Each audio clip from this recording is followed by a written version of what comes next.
নমস্কার বন্ধুরা, আশা করি তোমরা প্রত্যেকে ভালো আছো।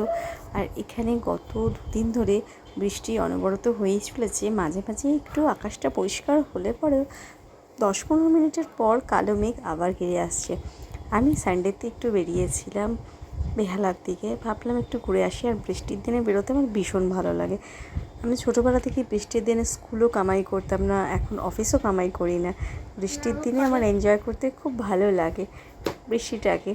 বিশেষ করে তো গার্ডেন রিচ ফ্লাইওভারের ওপর দিয়ে যাচ্ছি, হেলমেট পরা আছে, কিন্তু বৃষ্টিটা পড়ে চলেছে অনবরত। অবশ্যই এটা গুঁড়ি গুঁড়ি বৃষ্টি, যার জন্য কোনো অসুবিধা হচ্ছে না।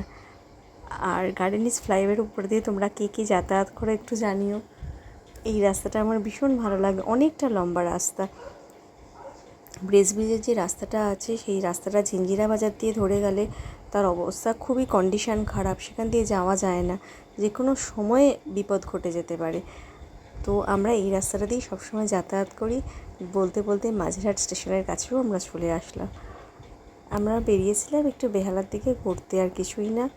এসছিলাম একটু খাদির সঙ্গে জিনিস দেখলাম, তো আমার হাজব্যান্ডের একটা জিনিস কেনার ছিল, সে কিনলো। কিনলে টিলে আবার বৃষ্টির মধ্যেই আমরা বেরিয়ে আসলাম। বৃষ্টিটা অবশ্য রিমঝিম করে পড়ছিল বলে ভালোই লাগছিল। ও দোকানের জিনিসপত্র দেখছে আর আমি এদিকে ভিডিও করছি। হচ্ছে না ঠিক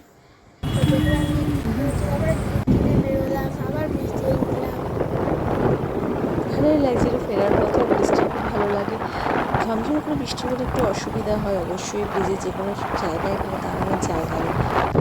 তবে আমি সবাইকে বলবো যে যখন বেশি বৃষ্টি হবে বা বজ্রপাত হবে, এই সময় ফ্লাইওভারগুলোকে অ্যাভয়েড করা খুবই দরকার। কারণ এই জায়গায় কোনো শেড নেই, বিপদ যে কোনো সময়ই আসতে পারে। এই জন্য পারলে বন্ধুরা অল্প বৃষ্টি হলে তোমরা ব্রিজটাতে এনজয় করতে পারো ওখানে এসে। কিন্তু যখন বেশি বৃষ্টি বা বিদ্যুৎ চমকাবে তখন তোমরা যে কোনো ব্রিজটাকে পারলে অ্যাভয়েড করো, তাতে তোমাদেরও সেফটি আর